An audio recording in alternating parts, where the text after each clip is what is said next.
ആകാശത്തെ വിറപ്പിച്ച അസുര ചക്രവർത്തി ദാരികന്റെയും അവനെ നിഗ്രഹിക്കാൻ ശിവന്റെ തൃക്കണ്ണിൽ നിന്ന് അഗ്നിയായി അവതരിച്ച ഭദ്രകാളിയുടെയും കഥ.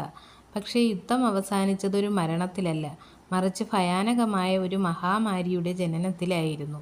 ദാരികനും കാളിയും തമ്മിൽ കടുത്ത പോരാട്ടം നടന്നുകൊണ്ടിരിക്കെ കാളിയുടെ വാളിനു മുന്നിൽ ദാരികന്റെ സൈന്യം തകർന്നു വീണു. പക്ഷേ ദാരികന്റെ ഓരോ തുള്ളി ചോര നിലത്തു വീഴുമ്പോഴും അതിൽ നിന്ന് 1000 അസുരന്മാർ വീണ്ടും ജനിച്ചുകൊണ്ടേയിരുന്നു. അസുരനെ ഒടുക്കാൻ കാളി തന്റെ നാവു നീട്ടി ചോര കുടിച്ചു. ഒടുവിൽ ദാരികന്റെ തലയറുത്തു. ദാരികൻ മരിച്ചു. പക്ഷേ പ്രതികാരം അവസാനിച്ചില്ല.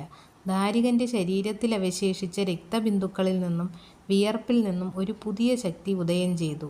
അതായിരുന്നു വസൂരിമാല. അവൾ തൻ്റെ കയ്യിലുണ്ടായിരുന്ന വസൂരി വിത്തുകൾ ലോകമെമ്പാടും വിതറി. മനുഷ്യരുടെ ദേഹത്ത് അഗ്നിപർവ്വതങ്ങൾ പോലെ കുരുക്കൾ പൊന്താൻ തുടങ്ങി. ലോകം വസൂരി എന്ന മഹാമാരിയിൽ വിറച്ചു. ഭയന്ന് വിറച്ച മനുഷ്യർ ഭദ്രകാളിയെ അഭയം പ്രാപിച്ചു.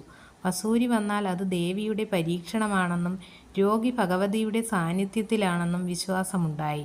മരുന്നില്ലാത്ത കാലത്ത് വേപ്പിലയും കരിക്കിൻ വെള്ളവും ചന്ദനവും ഭഗവതിയുടെ പ്രസാദമായി രോഗിക്ക് നൽകി. ഇന്നും കൊടുങ്ങല്ലൂർ കാവിൽ വസൂരിമാലയുടെ പ്രതിഷ്ഠ നമുക്ക് കാണാൻ സാധിക്കും.